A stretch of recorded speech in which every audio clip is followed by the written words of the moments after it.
Welcome to Founders Future, a podcast powered by Closers.io, where we dive into the journeys of innovative entrepreneurs and explore the road ahead of them and their companies.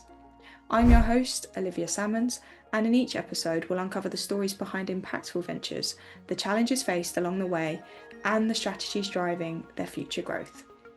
Today, I'm very excited to be joined by Christian and Becky Fittro, startup growth strategists and founders of the Startup Smart, a platform designed to help early-stage companies scale faster through access to experienced operators and strategic partners.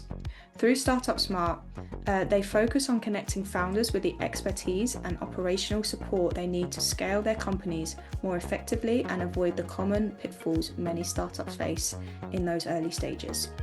Christian and Becky, welcome to Founders Future. Thank you so much for joining me here today. Thank you, Olivia. Really nice to be here. It's very, very lovely to have you both here, and it's quite a different dynamic because we have two founders on a one, which is a really cool, fun venture for me as well. So, with all of my guest guys, I do actually like to start at the beginning of their journey. So, what was you guys up to? What was you doing before you started up Startup Smart? And then from there, what was the motivation behind it? Yes, I'll start. Yeah. So I've spent the better half of 20 years helping startups and small businesses with various functions. I've worn a lot of different hats, and primarily it's been in the tech space. And really, one of the challenges that I saw was just their lack of resources. They often had to make tough trade-offs, which just delayed their vision.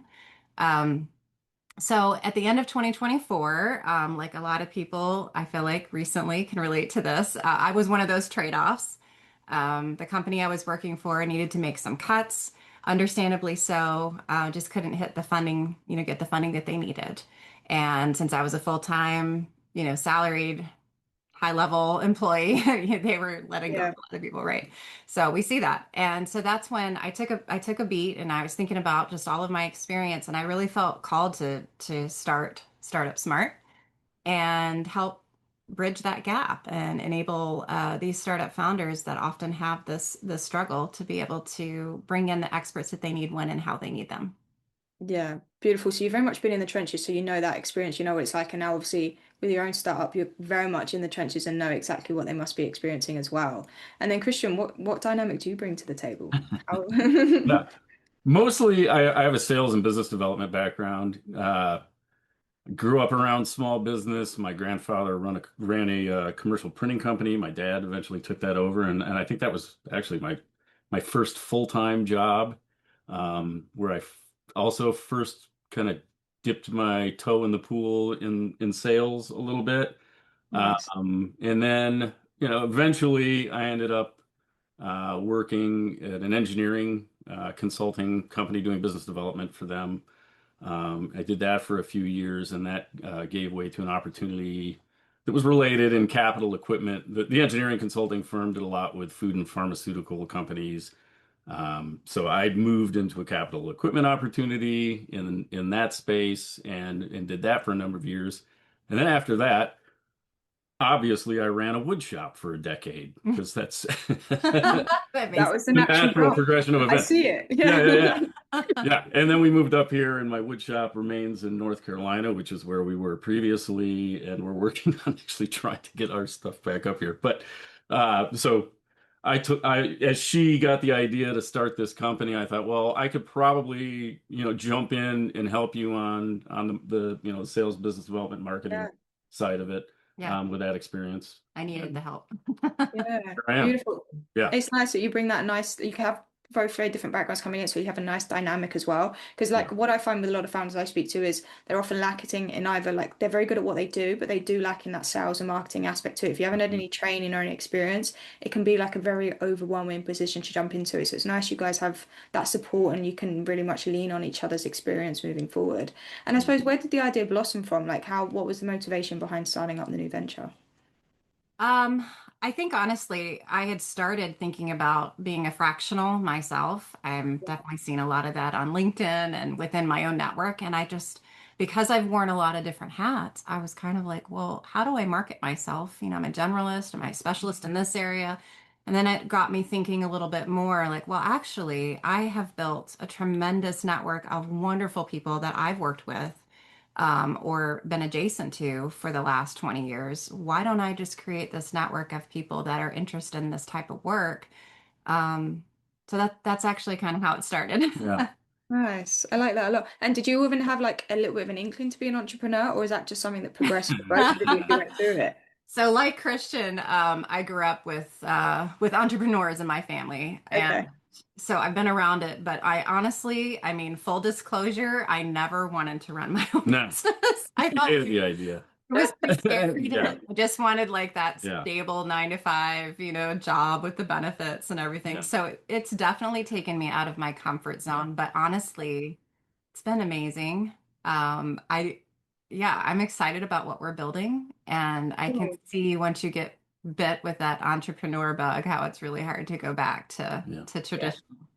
it is. It's so true. And I say it's nice that you are enjoying the process and you're taking it from there. So, guys, let's dive into Startup Smart a little bit more, just so the listeners can have some context moving forward. So, at this point in, like, who would you say is your like ideal client? Like, who do you guys very, very much love to work with the most? And then from there, how would you help them, and how would you support them along their own journey? Yeah. Do you want to take that? Sure. That's Yeah, I'll take the talking. marketing guy here. Yeah. No, our ideal customer, we're really focused on tech startups. Uh, Predominantly, I mean, they need to have some funding of some kind, whether that's through revenue Mhm. or seed through maybe Series A. Smaller startups, companies that are not so far advanced that they're at the stage where they're ready to actually bring in all the full-time hires. Mhm. That's kind of the sweet spot for us. And the reason that we're predominantly focused on the tech space is because that's where her background is, and of course where all of the network of experts that we have Mhm. Mhm. so really that's kind of that's been our focus. Although we do see the potential to at some point expanding and having other verticals that we target as well. Mhm. And But I think just the pain that we're trying to solve, you sort of touched on yeah, it, and we talked about it a little bit, is that they might not be ready to hire a full in-house team, yeah, or maybe they have a special project, they could be Yeah, launching a new product or at least new features and need a go-to-market team, but maybe not full time, or they're testing the yeah, waters with something. So we can plug and play as they need. And the idea is that we grow with them. So as they scale and reach those goals that they have, they will utilize us more. yeah, Just to round out our services, which I know we'll talk about in a minute, but we also offer a recruiting arm. So when they are ready to hire their team, we can help with that too. where they can yes, our fractionals Yeah. for a fee. Yeah. Yeah, Yeah. But yeah, we're flexible. yeah. So yeah. yeah, cool. And I understand where you're coming from, especially like within that tech space, there are a lot of nuances that if you haven't been involved, it's nice that you can use your experience that you had before to really help them in those growth stages, what you're talking about. They're kind of off that cup. They're not really a startup, but they're at that point where they really need to start kind of picking up some momentum. So in a sense of like, how is it you provide them that support? Like, what is it? How do you integrate yourself in with these companies? Is it more like a fractional CMO until they are actually ready to, as you say, hire that team and get the recruitment in? Or is it more of a support and then you can alleviate that through the whole way? Like, what is it like to work with you guys, essentially? Oh, I love the way you phrase that. I think honestly, we're trying to meet the client where they are. So it could be project based. It could be an interim, Beautiful. where they're full time for maybe, 6 weeks or something, a couple months, whatever. Or it could be fractional. Yeah, it could be a senior role, or just your expert operator, Yeah, I think plugging that, in. well, that's what I was going to say. I think that the thing that we're trying, the place that we're trying to fit in, although we have very senior people that can do the consulting thing and come in and do all the strategic Mhm. things that need to be done. But we're trying to meet the need of the doing power, Mhm. the people that come in and Yeah. actually can handle the day to day, and actually move the ball for them. Yeah. So Our first client said to us, literally, he's like, I have plenty of brain power. yeah, I need doing power. Manpower, So yeah. that's exactly us. Yeah, Yeah, and that is especially founders when they are in those stages, they're very much spread thin across all those kind of jobs. So it is, as you absolutely. say, nice to provide them support in those specific areas they might not necessarily be good at themselves or even lacking that support in. So it's a Mhm. really cool aspect coming into it. And how long do you try and, I suppose it all depends on the product, the progress, I suppose my question was irrelevant there. One thing I'm very curious to find out though, because it's a very noisy space at the moment. So like how do you guys go about acquiring your customers and actually in terms of marketing, like what channels or methods are just working really well for you at the moment in finding those Uh, great people to work with? yeah, I mean the obvious immediate reach was within the network of people that we know, and which doesn't take a tremendous amount of time to exhaust. But from there, you begin the fun process of all the cold outreach. Yeah. So we spent a decent amount of time trying to figure out what tools do we want to deploy to approach this, and finally um, landed on Apollo, which people may or may not be acquainted with, which has a massive database of folks from every industry that Mhm. you can think of. It's millions of people, and you get a lot of data. It's very up to date. That initially we were probably failing to utilize properly, so we almost actually hung it up with Apollo and thought, geez. And then at some point I realized I probably need to spend a little more time doing some of the training sessions, doing a deep dive into this to see, because I felt like, what I knew of it, it probably could be a good tool for us. And as it turns out, it's been Right. great. So I build a lot of sequences in Apollo after, you create your ICP, and you find the people that you do your cold outreach to, and I do a lot of Nice. multi channel outreach, cold email and LinkedIn looks and connects, and on it goes. And phone calls, cold calls, Yeah. all the fun stuff. So that's where we're at this stage, and we're also very early. So Mhm. it's we're seeing incredible things and getting a lot of really great data back Mhm. from that tool. But that's I don't, you know, maybe something that we'll touch on here in a minute. So um, Yeah, no. Networking, obviously, yeah, you mentioned that before, leaning on the network you had before, which is a great way to utilize when you are starting, yeah, to, just really make those connections, make sure you're building that trust. Apollo, I've dabbled in a little bit. I don't think I've yeah, spent like too much time on the platform, but I know it's very great for scraping cold outreach. Then again, as you're saying, like hitting them in that multimedia, you've got LinkedIn, I'm assuming email and even calling and yep, texting. So yep, just yep, very yep. much harassing those people and getting them. Exactly. Yeah, Yeah, it's a yeah. Yeah, beautiful way. which we It's all a love. great way. Yeah, and Yeah. it's a great way to do it, And do you ever would like are you utilizing social media in every other way? Like maybe just getting your noise out, like getting your voice out Absolutely. there, increasing your Yeah. ecosystem Noise a is little one way to bit. Oh put it. yeah. Yeah. Yeah. There's a lot Yeah, of social yeah. media. I mean, predominantly LinkedIn, Hmm. but we use X. Hmm. I think that's really well. We have a YouTube channel. We have not started utilizing that yet. We're working on that. We have some things in the works for that, but Yeah, we need to start doing video content. But we've also got, I've been trying to put some blogs up on our website and oh, some additional resources. I need to do a little bit more like white papers and articles, things that are just, interesting and more about the useful. Yeah. trends. Yeah, helpful Yeah. information, that kind of stuff. But yes, definitely Beautiful. tapping into the different networks that are available and that make sense for us. Yeah, awesome stuff. And I think YouTube is a great platform to take advantage of, especially like with everyone keeps mentioning a trust recession. I don't know if you've heard it yourself, Mhm. but I feel with the long form content, it's very much coming back into play. So even like podcasting, YouTube videos, wherever you can build that like really deep level of trust, I feel like is where people are hanging out a little bit more. So Yeah. it's a great platform to be utilizing. And then I suppose, would you guys ever consider like running in form of advertisements just to bring in a little bit more consistency for your lead flow as you continue to grow? Yeah, I think you tried a little bit I of that early on, I but did do some early on. They're more like boosted posts than advertising, I think. But so that's interesting. something that we've just started kind of exploring, or I've started Yeah. exploring. We haven't Mhm. even had any conversations about it, but looking into the Google ad space and some of that, trying to Mhm. trying to see what other effective tools Mhm. might be out there for us. Mhm. Yeah, Yeah.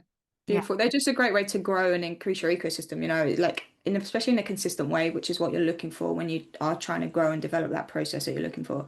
And do you guys, I assume you're running it all between you, or do you have a team that are helping you out on the back end? Kind of No, covering those we're the hats. team. Yeah. You're the team. Oh, Which is tough. yeah, for And now.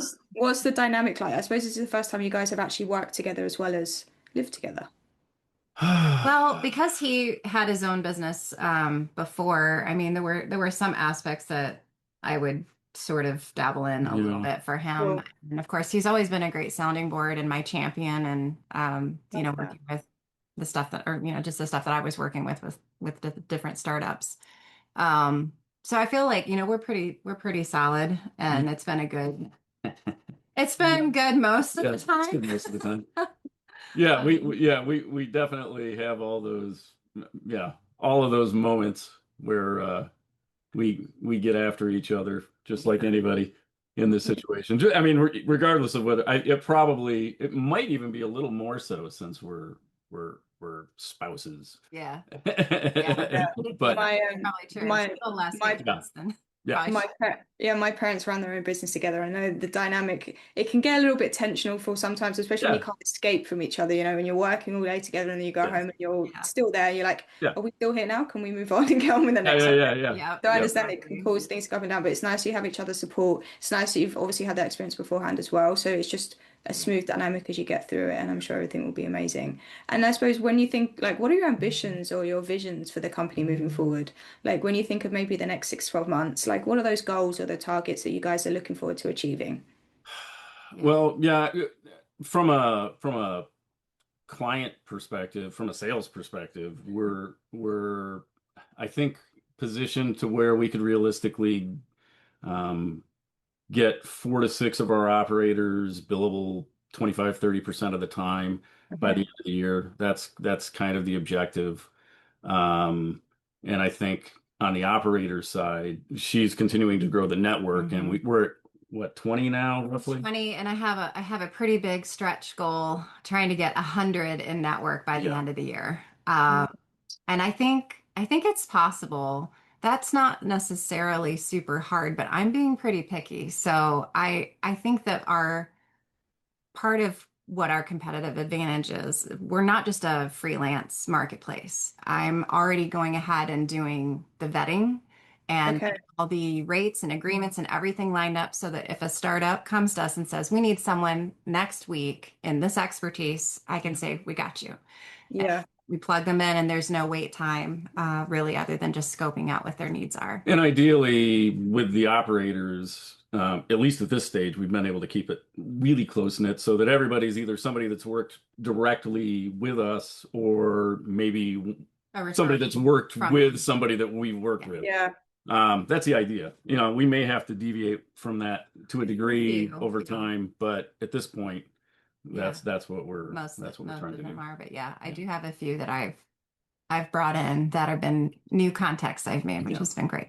So Good stuff. So just keep building on that. 100 is a great goal to have. And as you say, if you do have like almost a little bit of a rapport with them before they get into the network, at least you can Yeah. trust and you're vouching for them when you are putting them out to those organizations. So it's nice to just build on that. And as you say, maybe vetting them a little bit more when they are strangers will just be that next step for you guys as you continue to grow. Where are you probably finding like the biggest challenge for yourself at the moment, either in like taking those next steps or within the business itself? yeah, we were kind of talking about this earlier. I mean, I it's think probably, I mean, again, back to the cold outreach, that slog, and moving people. It's building trust, really, is what it is. Yeah. I mean, we're new. Mhm. Not only are we new, but sort of the whole concept is new. Yeah. Um, what we're doing, I mean, in terms of like our click-through rate on our cold outreach is insane, honestly. Yeah, Um, it's I good. mean, it sounds like you know about all of this stuff, and we're seeing 16 to 20% on our cold outreach, which from Nice. everything I'm looking at is like really, really strong. Yeah. So something we're doing is resonating, but it's getting enough touch points that we're able to actually make people comfortable enough with us that they trust us and are willing to move to the next hmm step. Yeah. And yeah. And so Good. making some changes to the website and adding some examples of the sort of veiled profiles, if you will, of the operators, so people know like these are real people that we have. And yeah, I think just trying to network more and get our name out there, let people know that we're here and we're ready to help. Yeah, that's probably the biggest thing right now. Yeah. No, I suppose one of the challenges I didn't think you guys would come up against, and this is probably because I'm so new to to your concept as well, but it's a very new concept, so it's about getting the knowledge out there, a part of that, and not just like who you are, but how you can help them. Because obviously, if they've never heard of any service like this, it just takes that kind of maybe a little bit of an extra contact point before they're ready to take the plunge. Yeah. So yeah, just keeping them involved in your ecosystem. Obviously, getting more on the phone as well, Christian, so you can be Yeah. top of mind Right. the next Yeah, time I they're know. thinking of I would you. love to have an SDR. I bet. Yeah. That's the next step. That's the next Yes, it step. is. Yeah. Yeah. But yeah, and being top of mind, I think it was Google that came out with the study, you need like 7 contact points before somebody is very much ready to take the plunge. So it is just kind of staying on top of them. And I think a multimedia outlet, which is what it sounds like you guys are trying to build, is a great approach to doing that, especially in such a new field and such a new space. That knowledge is so key to people Yeah. in Thank the you. room. And it was one final question to you both, and maybe you both can answer this in a different way because you might provide me with different answers. But if you guys could go back in time to a younger self, and you could only leave yourself with one piece of advice moving forward, something you know now, but that you didn't know back then, what would you say to yourself? Hmm. I I think honestly, what's interesting is that the things that are still most important, I think probably most people will feel this way, is just that connection, that human connection. And I think today, in today's day and age, Yeah. with all of the AI startups and the advancements of technology, I just don't think anything can really replace that. So finding really good people in your life, surrounding yourselves with good people that you trust, whether it's family and it's kind of built in, or it's friends, or it's a mentor. And yeah, I think that that's where it's at. So all the rest of the stuff it'll work itself out. I like that a lot. Yeah, I think that I would probably say take take more chances earlier on. Oh, yeah. You can take the hit a little easier. The younger you are, the less you're gambling with, I guess, so to speak. Hmm. So I think not being afraid to take a chance earlier. And that the stability that you think comes along with uh, Yeah. a job, Right. a corporate job, Right. is really an illusion, and so you might as well you're Mhm. actually creating the stability yourself. You have a greater degree of control over that. So Yeah. So true. You're in full control of your own life. And I feel there's a lot of people that can resonate with that one, Christian. And thank you guys so much for joining me today and for sharing your incredible journey and insight with us. I really appreciate it. Where can our listeners reach out best to work with you or connect with you if they would like to do so? Yeah. So we have a website. It's STRTP Smart. So it's like startup, but without the vowels yeah, in the first part. So startupsmart.com. And then also on LinkedIn, where we're startup dash smart. You can find the page. You can also look for either one of us, our profiles, Becky Fittro, Christian Fittro. So yeah, yeah. we'd love to hear from you. Beautiful stuff. And thank you again, guys. I really appreciate your time today. And to our listeners, if you enjoyed today's conversation, please be sure to go and check out Christian and Becky Fittro. Drop them a message, check out Startup Smart. I'm sure they'd love to hear from everybody. And do not forget to subscribe to Founders Future via wherever you listen to your favorite podcasts. And if you are a business owner, specifically a coach, consultant, or agency owner, and you're really looking to scale your business and you want to enhance your sales and marketing efforts, visit closers.io to hop on a call with one of our team and discover how we went from $0 to $30 million per year in less than 3 years. But until then, keep on climbing and we'll see you on the next one.